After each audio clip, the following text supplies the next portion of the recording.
Hi, Jaden. I'm going to try to answer your question in this video format. It's the only way I feel I can really give it any justice, because it's a great question. And there's another part underneath your question. There's something I'm hearing you say that I also want to answer. I hear you saying, Bryce, why are you holding on to something that's causing you so much pain? And I think both of those, both your explicit question and the question I perceive underneath the question, are worthy of my time and effort to address. I don't know if I can give you a satisfying answer because in a lot of ways I'm not sure the answer myself. There's a lot of things about my own motivations that I just don't know yet. But I hope that I can give you an honest answer as best as one I can give. I really, if it is that you're asking why I hold on to something that's harmed me, if that's your belief, you're right. The church has harmed me. I came home from my mission with PTSD as a result of my experiences with other church members on my mission. And as the years progressed, I went to BYU, Idaho.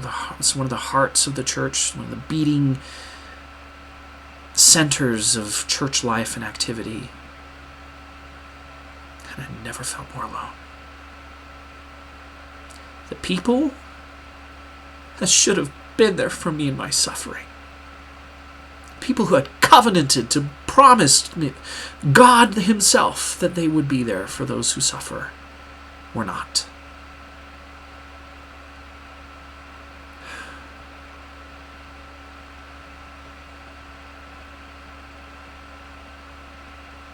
I feel abandoned and betrayed by the church. Not just because I'm LGBT, but because the suffering connected to that and to the traumatic experiences I've had in other situations with the church, I have never felt supported or loved. There are some members of the church, and I give them due credit, who live their covenants and have done so in relation to me, and I am thankful for them. And I want to make sure that if you're listening to this and you think this is you, I'm not trying to single anybody out. And we are all imperfect. I certainly have not lived my covenants in a perfect way. So I say all of this without any anger, but sadness. Sadness that the healing that is promised through the community that will bear one another's burdens wasn't there for me when I needed it the most, and still isn't. I honor my current bishop, my friends in the ward, my best friend, my family members, all those who have made efforts to lift me up. Thank you. But again, that does not take away from the fact that my experience as a whole has been of a lack of community and communion. And that has been so harmful for me, especially being somebody who is most vulnerable and then most in need of that community. So that being said, with the harm that it's caused me, why do I stay? Why am I faithful? Short answer is love. I love the church. I believe it's Christ's church.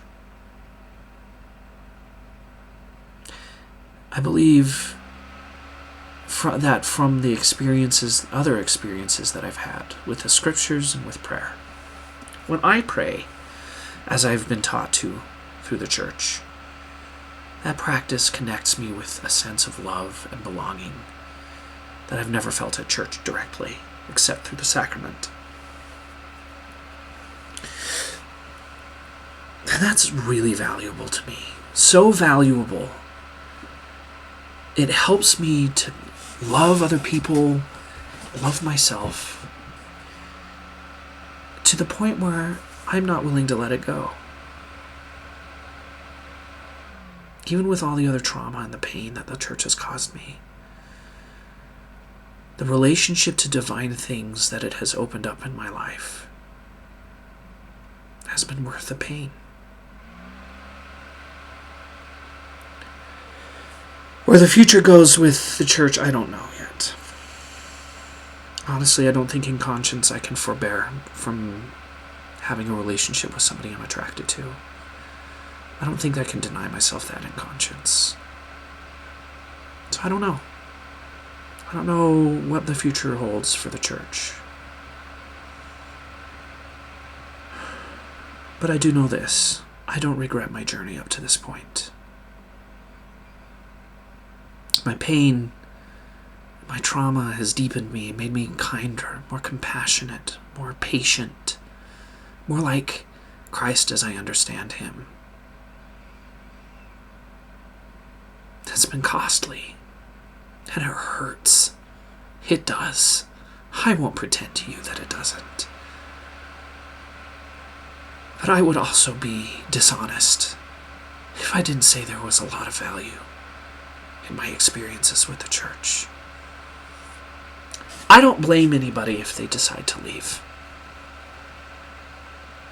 I don't. I've experienced enough of my own doubts, my own problems with the church, my own faith crises, and I have no desire to judge those who leave, who don't find it valuable for them anymore. I understand. I understand that.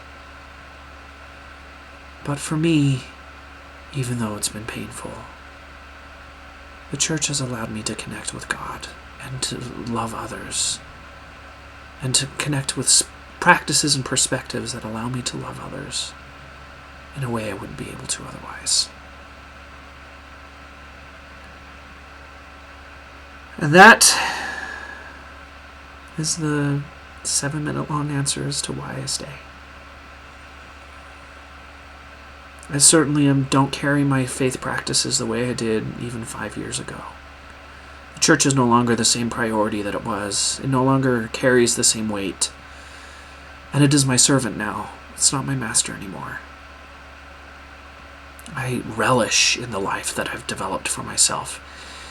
And the church is a peripheral, small but functional, useful piece of that life. It helps me to stay grounded. It reminds me of my mission, and it helps me to step into my purpose. But you know what? I trust that wherever God takes me, the God that I've discovered through the prayers and the sacrament and the other things that I've discovered through the church, even in spite of the imperfections of its members, I trust if I stay in the church, if that's where he wants me to go, that he will provide. I hope that answers your question. Thank you for listening. I'll talk to you later.